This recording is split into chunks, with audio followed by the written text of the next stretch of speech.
today's video, I am going to share a very special dish. This is a atta matri instead of a maida matri. Okay. So firstly, as you know that maida matri is not good for our health. So I thought that I will make a atta matri. Okay. So today I am making.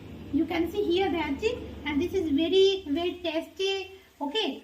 And yeah, of course, and how to use. And in my last video I told you all that whatever you are thinking, whatever you are making at this time, at this moment, you can use your time, you can utilize your time. Okay, so you are doing like this work, so you can use it like this sentence in English.